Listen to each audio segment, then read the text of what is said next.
Well, good afternoon on this very chilly pre-Antarctic Sydney day. My name is Alina and I'm from Reviewed and I'm passionate about the people, places and products that help women live a richer life. If you're watching this, it's very likely that you're a mum, especially if you know me, because about 95% of my clients and friends seem to have 10 children under the age of 5. My friends are very creative women who've had stellar careers, and I often hear the complaint, this quiet scream, this quiet Nescafe confession of how difficult it is to sort of start making your journey back into the workplace once your kids are in daycare and grown up.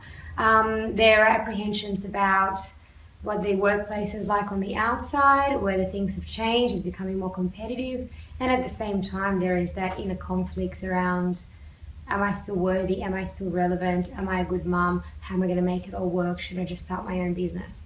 But thankfully, I've got another dear friend called Kylie Butler from Inspired Careers Coaching, who has helped me immensely position myself for the workplace. I don't have a job.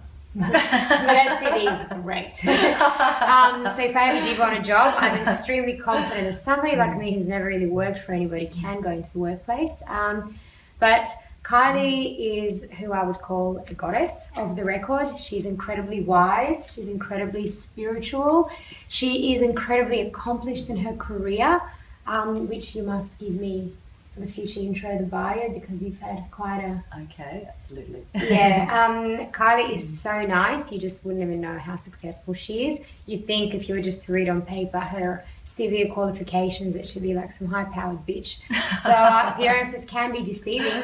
And ever since Kylie has gone out on her own, she has helped so many of my friends and myself gain confidence and power and enjoy the workplace and sort of kill those stereotypes that, the unemployment rate is really high and the economy and things are hard and it's becoming tougher. Being around Kylie makes me feel like that's all bullshit. So I thought, who better to speak to help my mother friends and anybody else that's been out of the workforce in a long time. How do you come back to the career that you want with confidence and with gusto and getting paid what you're worth when you've had a break? Yeah, Kylie, so you say the 9 to 5 doesn't work, but it seems to have worked the whole time. I mean, buildings were built, schools were built, roads, for better or worse. Why doesn't the 9 to 5 work? Good question. That's probably a sweeping statement of mine saying it doesn't work. It doesn't work for every industry, for every role. That's right. So in particular industrial roles, it may work better.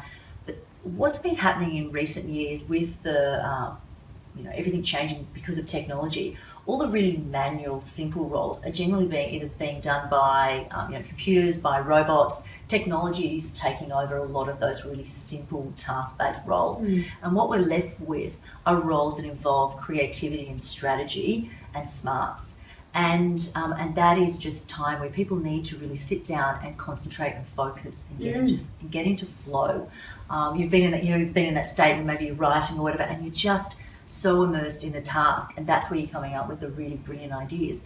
What tends to happen if we're in flow and we get interrupted, it can take 23 minutes to get back to that state of flow. So if you're sitting in an office environment yeah, exactly, or a lot longer, and when you also add in all the distractions that we have now as well. So if you're sitting in the office and someone comes up and says, "Hey, Alina, can I just have 2 seconds and pick your brain on something?" Boom, we're way back there again.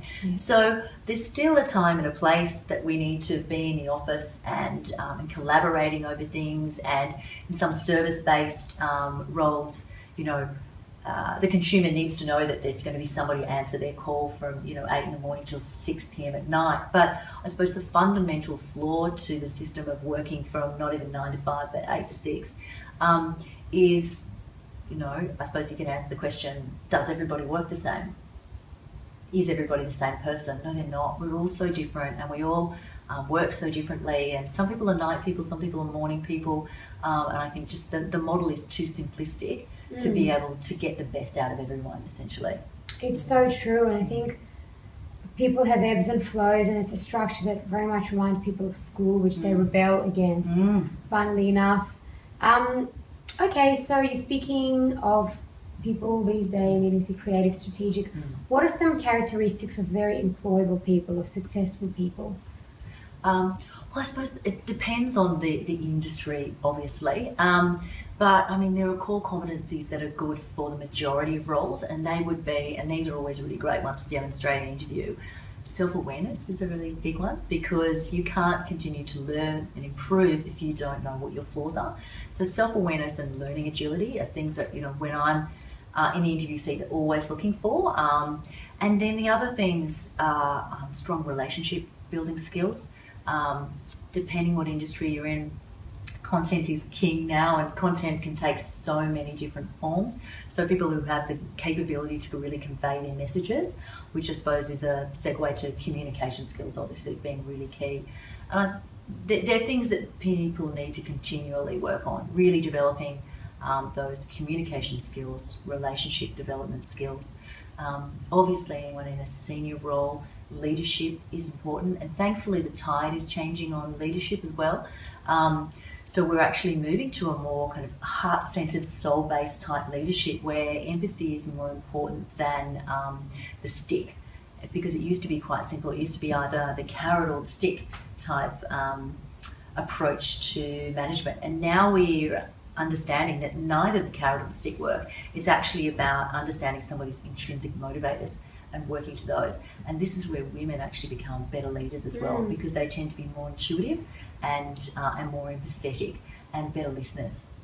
Okay. I mean, I've got to say, I think that is sometimes a debatable point, because a lot of true male leaders that got to the top, Richard Branson, even Donald Trump, I mean, whenever you speak to any successful man, how he got there, he'll often say instinct. So I think men do use intuition. And a lot of the time, you're also hearing critiques of women in leadership roles who are very masculine, unhealthy masculine, not listening to their intuition at all, and just really emulating a certain leadership model that's not on track. So absolutely. I do wonder whether it's a bit, and it's not just you, but in a society, to stereotype that women are better leaders, they're intuitive. I think actually the qualities, the feminine qualities, whether they're in a man or a woman, of intuition, of the empathy and the soft skills, need to be developed.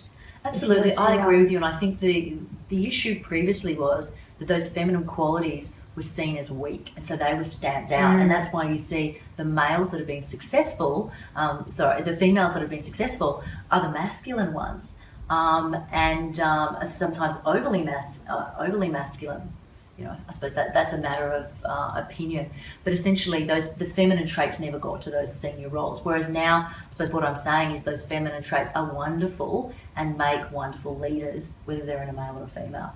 Sure, and I really like the points that you made around being self-aware and being a great communicator and relationships, and I was going to ask you about it, but what I wanted to add to it with my own experience is a really integrated person or environment or home or anything is, I believe, where the masculine and feminine forces are balancing out. What do you think makes a self-aware person, and how can someone become more self-aware and therefore a better communicator and better relationships? Because it's all great to hear those terms, but it's like, well, how do I become more self-aware? I'd be sending them to you. I'd be sending them to you, mate, to get more self-aware. I can deal with them in terms of helping develop out those competencies.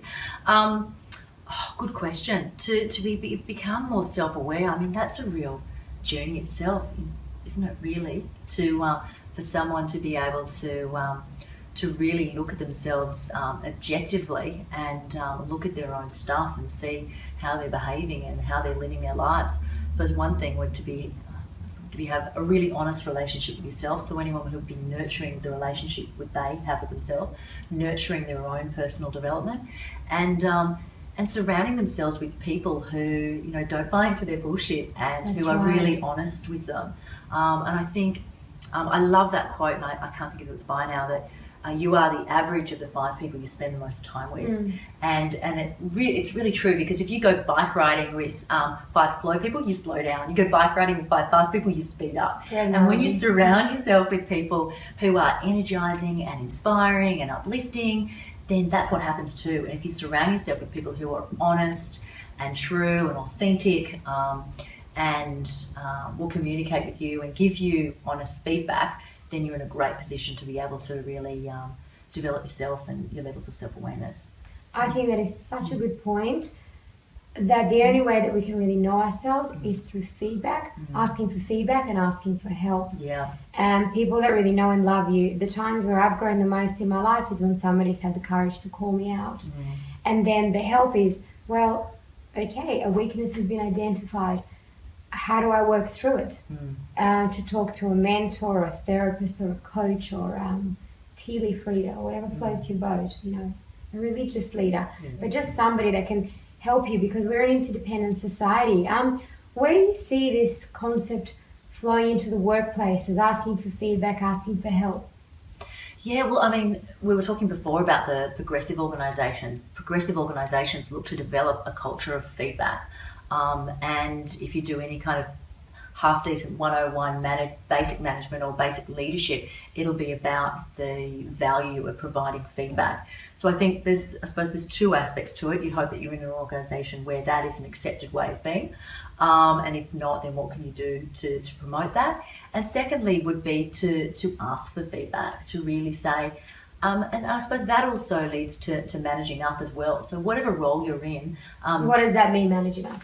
It means getting what you need from your manager, obviously in a respectful way as well. So whether it's driving a project or just getting from them what you need from them to develop yourself professionally.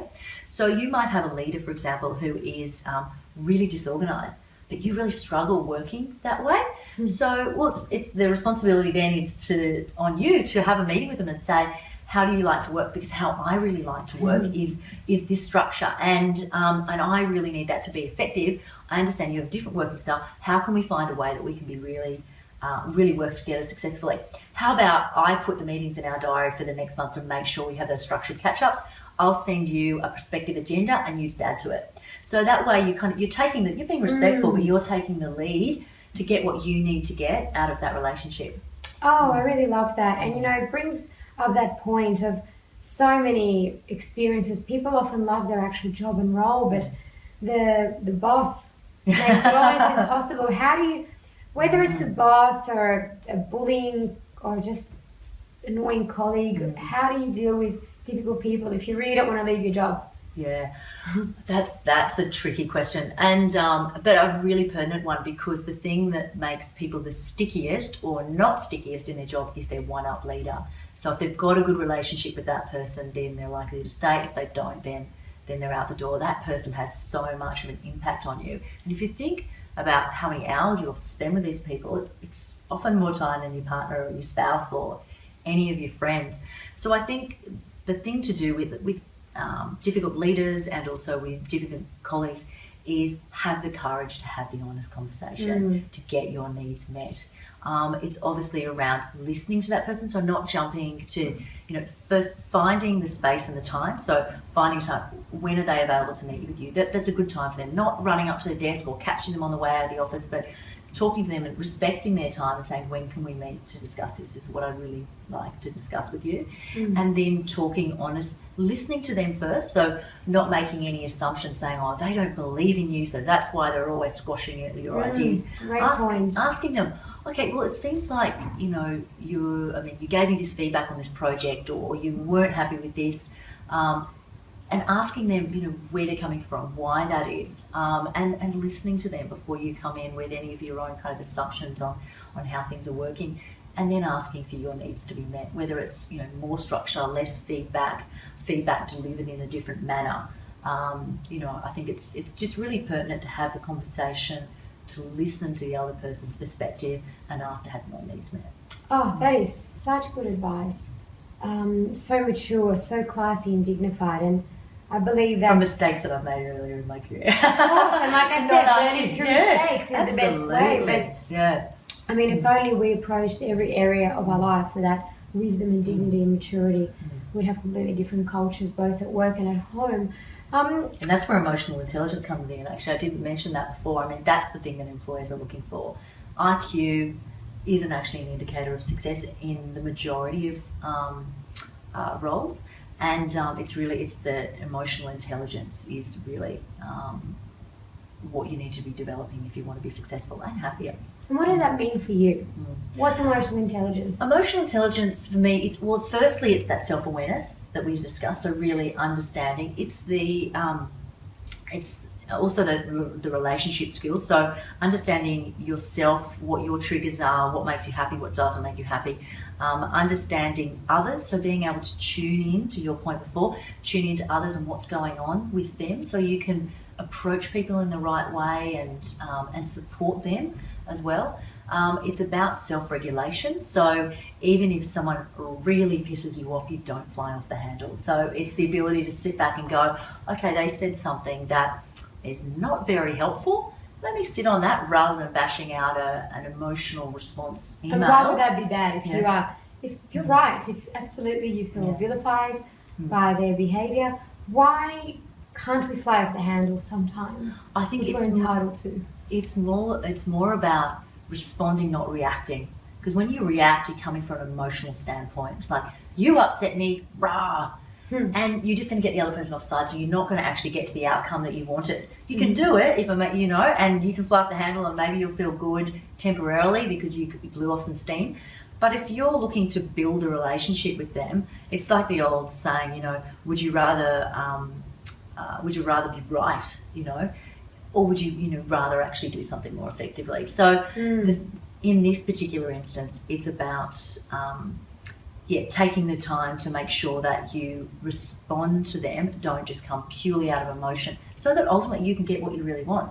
So you can still tell people that they've really upset you and that their behaviour is completely unjustified, but I think it's just doing it in a more pragmatic way. And coming back to that empathy, really understanding. Did I misunderstand? Did their cat just die? I mean, there's always a reason why. To know all is to forgive all. I'm going to switch gears into another hot topic, which is productivity and focus. We are the most distracted society because I think of iPhones for sure. What tips do you have to help somebody focus in the workplace and get more done? Because I think so many people we could survey would say, I just have such a hard time concentrating. I'm constantly distracted, pulled in different directions. How do we counterbalance what the iPhones, I believe, and Samsungs and the notifications are doing to our brains? How do we become more productive at work? Because as you said at the start of this conversation, we're very much a performance-based work culture now. Yeah. So putting in the 8-hour day is no longer enough. How can we deliver on what is expected of us? That's a good question, and one that it's taken me a long time to learn. Like my report cards when I was a kid was easily distracted and distracts others. And so I've really struggled with that. I mean, the 101 things are to obviously only check emails at certain times, turn off those notifications. And also, I think the first thing is to be aware of your own working style. That's number one. Are you better in the mornings? Are you better at nights? And then chunk up your diary appropriately and do it into, different productivity experts have different tips around this. Sometimes it's 60 minutes, sometimes it's 90, sometimes it's 20. Find what works for you. But take different chunks of time in your diary where the phone's off, your email alerts are off, and you're dedicated to a function, and just see how much work you can punch out in that time. I know I do that myself with, I'll put that hour aside and I'll go, I'm not going to necessarily solve the problem or finish that huge piece of content that I want to do, but I'm just going to do my best for that 60 minutes. And what tends to happen is I'll just get into the flow, and it's something that I've been putting off, it'll actually happen. Yeah, beautiful. And it's amazing what you can get done in that 60 minutes. My working chunk is 20 minutes. I can write an article in 20 minutes, go on Facebook in 20 minutes easily. Just kidding. Hey, so Kylie, just a few more questions for you. Self-discipline, because even blocking email out is self-discipline, getting up early. Do you have any tips around self-discipline and cultivating it? That's a really good point. I think it's about cultivating it. I think some people, and I have people say this to me, they're like, you're so lucky that you've got the motivation to get up and go to the gym. You're so lucky you get to do that. I'm like, it's not luck. I made that happen, How? No, but I think it's about that discipline. It is a habit. Or is it 28 days to form a new neural pathway in your brain to actually establish that habit? So I think it's about, firstly, that self-awareness. It's about the commitment to the task, and then you keep doing it. 28 days to form the new neural pathway, and then it's like a groove in a record. So you get that loop happening, and then you keep doing that loop. It gets deeper and deeper and deeper and more ingrained. So I know myself, if I set my alarm, 5 o'clock to get up and go to the gym, I just wake up and it just happens. I don't lie there and think, should I, shouldn't I? Did you used to? Yes, yeah, absolutely. There were times where, so it's the same with any other task or any other routine. There'll be the times initially where I kind of go, do I want to do this and question that? But once you do it enough times, it becomes a habit, and it works. So I suppose it's about identifying what shifts you want to make in your own life, whether it be, exercise or whatever, and then putting a plan in place and committing to it for at least 28 days.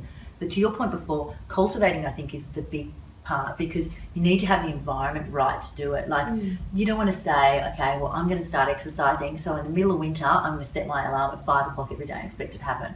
That's a bit hard. That's what I've been doing. How about you start maybe for once a week, or if it's really cold, or make it more achievable to begin with, and then you can 8 a.m. and then you can step it up. It's like when a lot of people do your diets or exercise. They go, I'm just going to start training every day, and they've gone from 0. Well, how about you start training 20% more every week, and then build up to it? Because if you make it too arduous a task right up front, it's not going to happen. So I suppose it's about building up to it.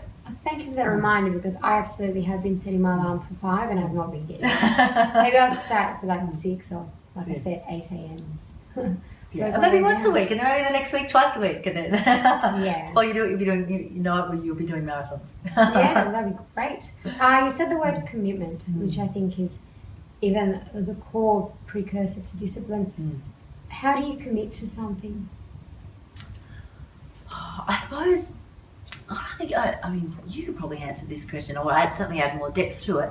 I think it's about, firstly, the why has to be there. There has to be a real reason. I think some people have ideas, like they might think, for example, I should give up smoking, but because it's not good for me, but they don't really want to. But when they really connect to the why, where they really go, I need to do this now. Like, a lot of people are able to make that shift when they've got children, and they think, I've got to be here for my child. And so there's something deeper that they can connect to. So I think with any kind of level of commitment, you've got to find that deeper message for yourself where it really has meaning and really has value. And then from there, you can put those other mechanisms in place. So for example, like if we're talking about exercise, if you're sleeping well and you're eating well, you're going to be in a better frame of mind to exercise, so you put those other environmental factors in to cultivate what you want to happen. But I think the why is the biggest thing you need to commit to initially. Great. So I want to ask a few more things about you now. Sure. What gets you out of bed in the morning? I'm really pumped with what I'm doing in terms of my career. So it's been a journey for me in terms of finding my place in the world. And now I've found that I can use my years of business experience, things that I love doing, but working in business where the culture didn't really fit for me. And now I've pulled all those factors together, and I really feel like I'm in a position where I'm doing something that I really enjoy doing, that really, helps serve others, and is doing something bigger and better, something, outside myself and contributing more value. So I get excited about building my business, about talking to more people, about helping more people, about my business being a vehicle for me to live a better life and to be more connected to my partner and spend more time with my family. And so I suppose that's what gets me out of bed in the morning. Okay, beautiful. And when you were in the workplace and you had a very successful career, how did you do that? What were your inequalities, do you think? And this is your time if you need to boast a little bit, honestly, that's okay. But so many people don't thrive in their careers. Would you tell us a little bit about your path, and if somebody wants to go on the same journey as you, what? Well, I suppose the reason that I was successful in my career in the corporate world was that I was, to use a turn of phrase everyone's using these days, on purpose. So I knew that I wanted to be in a role where I was dealing with people, helping people, and and also helping drive business success through people strategies. So I was absolutely in the right place. So I think that's the key thing for everyone. And I really, really admire people who have a career of, 5, 10, 15 years and go, you know what, this is not actually what I really want to do. This is not what I'm passionate about. And really change tact. I think that's amazing. I think I was lucky enough early on in my career to kind of get on path with where I wanted to go. And then I suppose I just continued to build that out with, with my passion, commitment, and, there's nothing sexy about this answer, hard work, What does that mean? So does that mean getting up at 5 a.m, going to bed at midnight, having 4 hours sleep, having no weekends? Yeah, I suppose. What's hard work? Yeah, I think hard work should be about delivering outcomes. I made a mistake and delivered outcomes, but also did too many hours. And that's one of those things you learn along the way too. I think I certainly did too many hours earlier in my career because I probably put too much value on pleasing others. And so I used to do crazy hours for a point there because, I always wanted to get the gold star.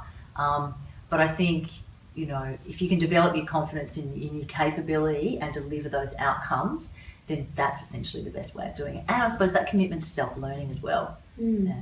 Can people succeed without working the crazy hours? Or is that just a part of the initiation? Oh, look, I think it depends on the workplace that you're in, but I think in a lot of places you need to prove your stripes. You don't want to get in there and just clock off straight away. You've got to show people that you're committed.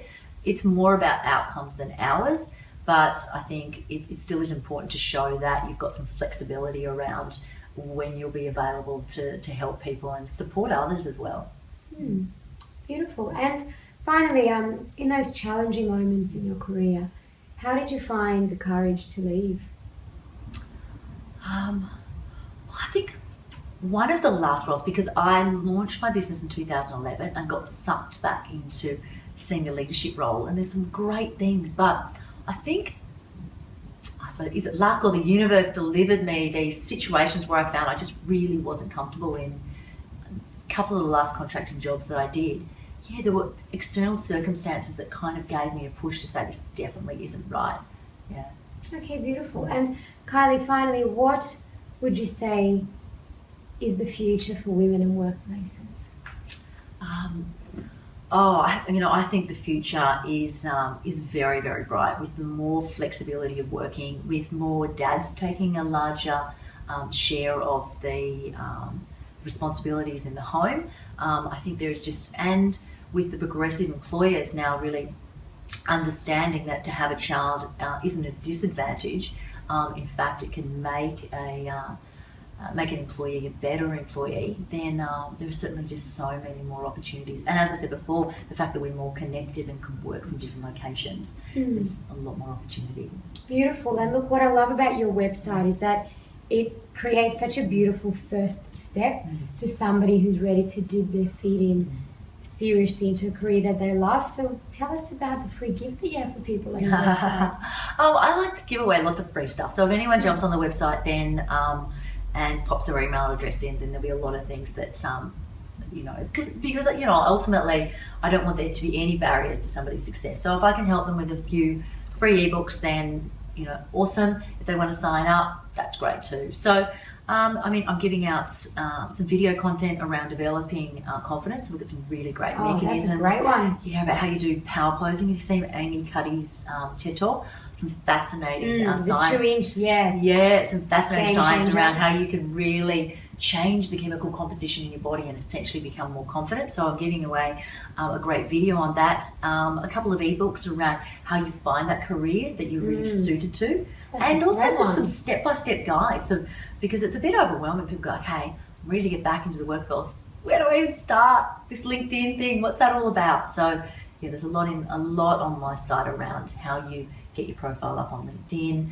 and then how you start the job search. Oh, what a gift. Thank you so much for doing what you do, pleasure. for being so generous with on-point advice that cuts through the fluff and is exactly what women and men and anybody in the workforce I think men and women covers the whole gamut, wants to know. But thank you so much for coming this Friday afternoon to chat to me. Oh, absolute pleasure. And I look forward to many more chats with you. Perhaps the next one can be about LinkedIn. Yeah, for sure. Oh, we love LinkedIn. Well, thank you so much. Thank you for watching. We'll see you next time.